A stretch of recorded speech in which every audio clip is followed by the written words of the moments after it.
Bismillahirrahmanirrahim. This is Amna and today we will discuss about आसमानी किताबें.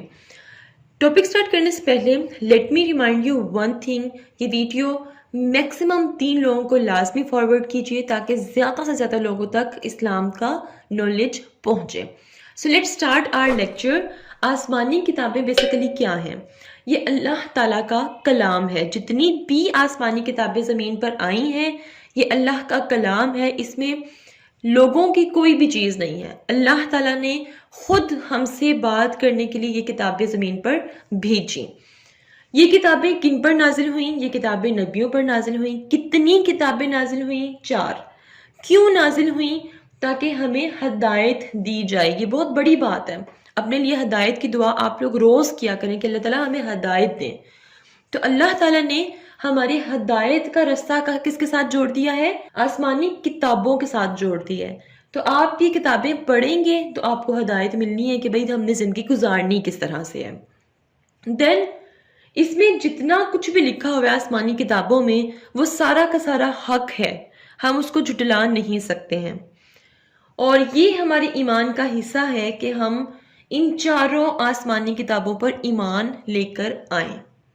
अब कौन कौन सी किताबें किस किस नबी पर नाजिल हुई है वो देखते हैं. नंबर 1, तौरात ये नाजिल हुई हज़रत मूसा अलैहिस्सलाम पे. ज़बूर ये नाजिल हुई हज़रत दाऊद अलैहिस्सलाम पर. इंजील ये नाजिल हुई हज़रत ईसा अलैहिस्सलाम पर. और कुरान करीम ये नाजिल हुई हज़रत मोहम्मद सल्लल्लाहु अलैहि वसल्लम पर. अब यहाँ पे मैंने सुपर्ब लिखा हुआ है. इसका मतलब ये है कि जो कुरान करीम है ये तमाम किताबों से अफजल है. कौन सी किताब कौन सी लैंग्वेज में नाजिल हुई है वो देख लेते हैं. तौरात और ज़बूर ये दोनों नाजिल हुई हैं अब्रानी ज़ुबान में.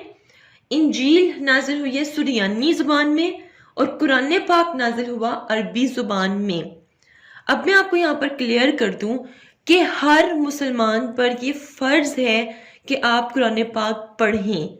ठीक है, सबसे पहले कुरान पाक पढ़ें, उसके बाद अपनी ज़िंदगी में बाकी की जो 3 किताबें हैं ये भी पढ़ना हम पर फ़र्ज़ है और हम लोग नहीं पढ़ रहे.